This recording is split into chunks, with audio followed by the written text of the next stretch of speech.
Hey, this is Kathy from Kathy Cooks For You, and welcome back to my kitchen. I have received another Misfits box that I am so excited to unveil with you. So let's just get started and see what's in this mystery box. I want to let you know that after we open it up, I am going to put videos on what I did with some of this produce.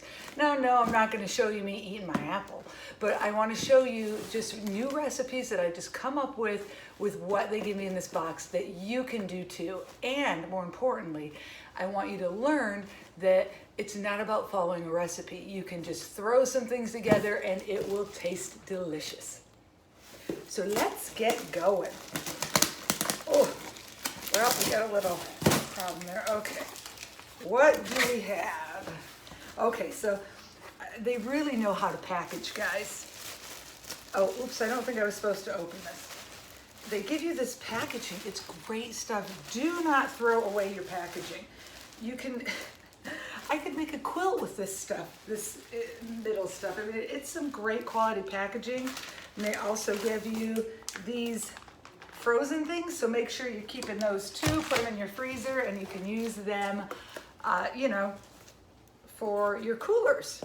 Okay, pears. We've got pears. Oh, that one's a little damaged. You know, you are getting some misfit produce, and this one's a little too misfit, but I can cut that off and slice them. I've got my pears here that slightly questionable, but hey, amen. That's the bargain, you know. That's what you're gambling to get this great organic produce, and gamble away. I've got some nice small-sized onions here. What else? Ooh, I was thinking about making this sour cream apple pie. Looks like I'll be making it, or I might be making a sour cream apple pear pie if I only have 3 apples, but those Granny Smiths are the apples I need. Ooh, I needed ginger. I've got quite a few pieces of ginger, totally needed some ginger, so that is awesome. Here's a little part of the pear that must have come off during travel. So, you know, they didn't give me a pear that had a chunk missing. It was missing. Ooh, look at that nice big mango. It's hard, so it's gonna need a couple days before we can eat it, but perfect. I think this is chard. Wow. 2 big things of, do we call it chard? Even if we don't know, how does that work?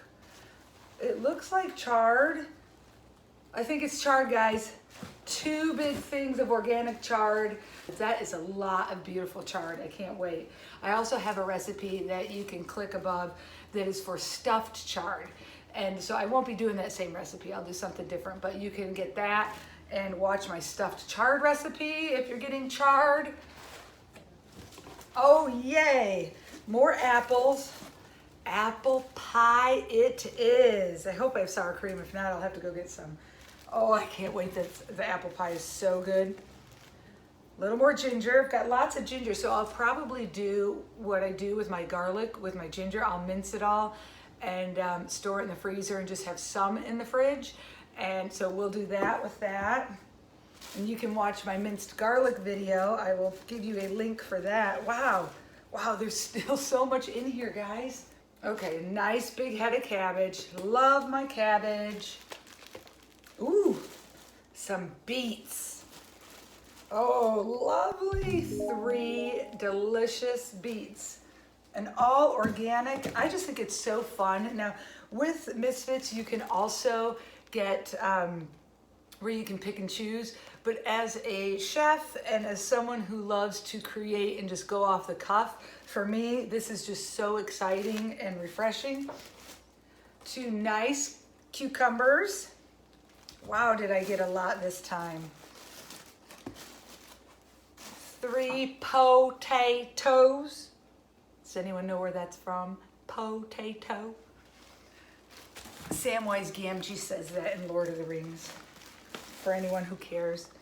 We are huge lime users. Not only in our vodka and club soda do we use lime, but I use it in a lot of Mexican, a lot of Asian fusion, and if you're on a low salt diet, believe it or not, squeezing lime on stuff almost makes it taste salty. So try that. More onion. Good thing I am a cook. They gave me lots of onion this time. Lots of onion. Celery heart. They gave me celery heart. Last time I had regular celery, but this time it's celery heart. Oh, and look. Pomegranate. You know what I love to do, and they gave me both things. I love combining the sweet tartness of pomegranate with the mango. Oh, is it good? So we will be doing that, and you just serve it as a salad with whatever meal you make, or for breakfast. So there you have our box, and now I'm going to give you some recipes. Throughout the week, I'll be making some things. I'm gonna make an apple pie, I know for sure. As soon as that mango gets ripe, we're gonna make a fruit salad. And what else did I decide? Oh, and we are going to mince up this ginger and get that in a ready usable form. And what else does my brain just think of right now? I mean, I've got this cabbage.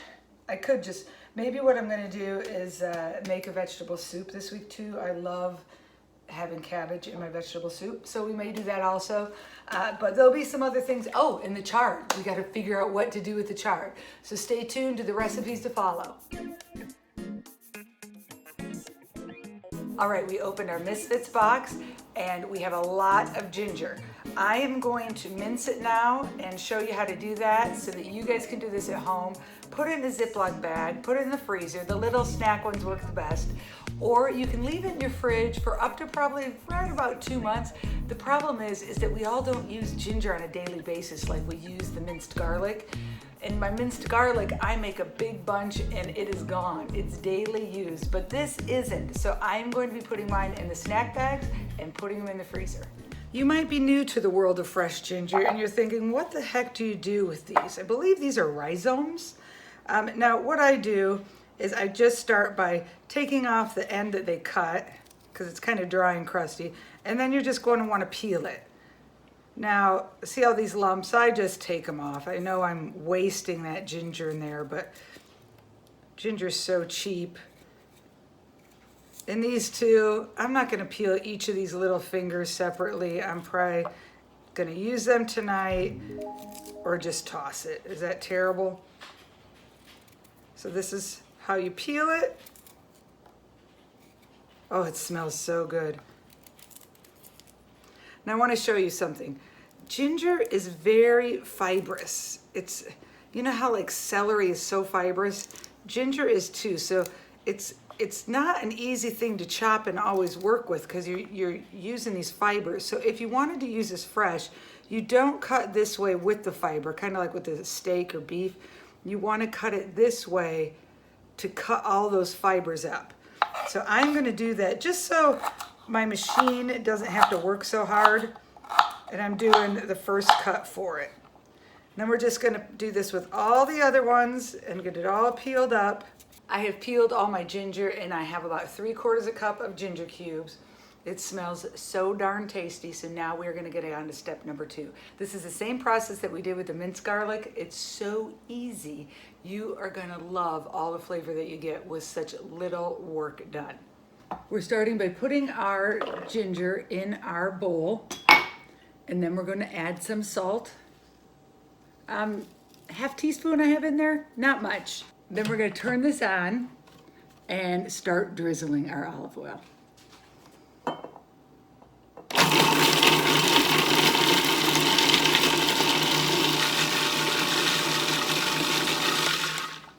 Don't make it really thick. Rather have 2 or 3 of these that are thin. That way you can break it off. Gonna zip this up, get the air out, and then flatten it. And that way, when a recipe calls for a teaspoon, you're just gonna go in and break a piece off. It won't be really thick and hard to get at. So see how thin that is? Perfect. So we're gonna do that with the rest of it and put it in the freezer. And you are done. That's how easy it was. And it's best to write on it with a Sharpie before you put the ginger in and just label it ginger. And you can also put the date on there.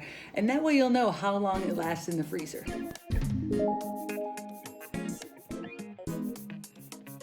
I'm not showing you this whole meal what I did because I just kind of threw it together and used up the chard. I had a whole cauliflower that I chopped up fine and I fried that up. Then I added the Swiss chard. Then I put in chili powder, cumin, salt, pepper, garlic powder, got that all mixed together, and now I'm finishing it fresh with some cilantro and green onions. I think I might have put some mushroom in there too. I'm going to serve this with cheese and limes, and we're having it in some delicious homemade corn tortillas. It tasted absolutely spectacular. I used black beans, 1 can, and then 1 can of navy beans too. Bon appetit. A big thumbs up for throwing a meal together. This apple cream pie is to die for, guys. We're going to start with 1 cup of sour cream. To that, we're going to add 1 egg, 3/4 cup of sugar, ½ teaspoon of salt, 2 tablespoons of flour. I'm sprinkling that on the top so it's easier to mix all together, and a ½ teaspoon of vanilla. I wondered if I should put cinnamon in this, but then decided not to. And we're going to stir this all together. I'm glad I didn't put the cinnamon in. Get this nice and creamy. And we're going to add 3 cups of apples. The original recipe said 2, so I started with that. But as soon as I stirred it, I realized, nope, I want 3 cups. I want that extra bit of apple in here. Okay, I admit I did not make my pie crust this time. I just used Pillsbury, the rolled up kind, in the fridge or freezer section at your grocery store. So we can make this look slightly homemade just by pinching the edges a little bit where we have some rippling. But who cares? If you buy one of those pie shells that already are in the tin, you can do the same kind of to the top to make it look a little less preformed from a factory. We are going to bake it at 400, preheated 400 oven for 30 minutes. Then we're going to pull it out and do one other thing to it and put it back in. While our pie is in the oven, we have one more step to do, and that's making our crumb topping.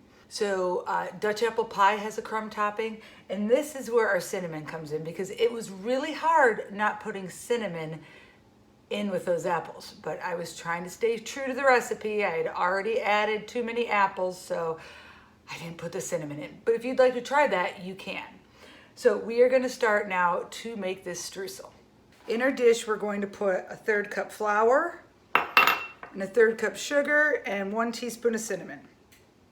And then we're going to take a 1/4 cup of butter and just kind of slice it up in there. If you have one of those pastry cutters that cuts it in, you could do that. And when you get this done, if it's not timed right with your pie, just put this in the fridge so the butter does not get room temperature. So I'm using my cutter and I'm just cutting it in. So here's kind of the texture that you want. You don't need to have all the pieces of butter in itty bitty pieces.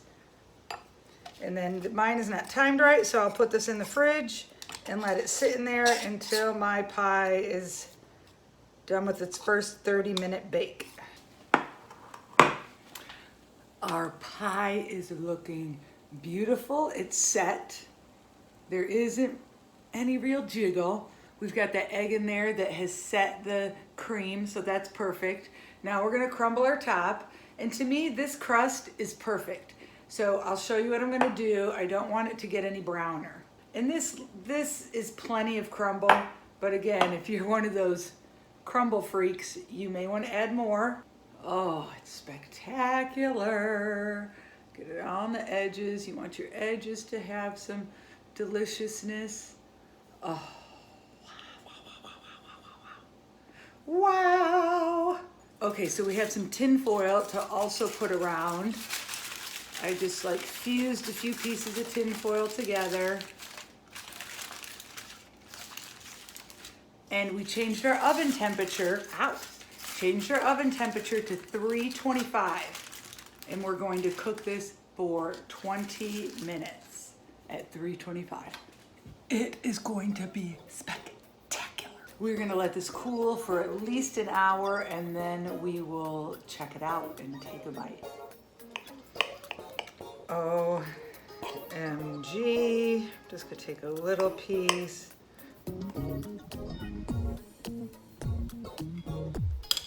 This looks amazing. Do you see that? Oh, so creamy and yummy looking. Let's try it. Oh, wow, wow, wow.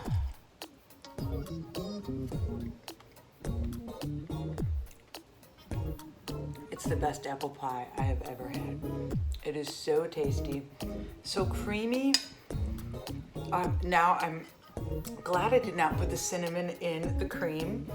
It just has such great creamy flavor that it does not need the cinnamon. The vanilla is enough, and the cinnamon on top. Oh, it is so good. No one will even know that I used a pie crust from the store-bought, right? Thank you so much for watching Kathy Cooks For You. Please subscribe to my channel, give me a thumbs up, and make this pie.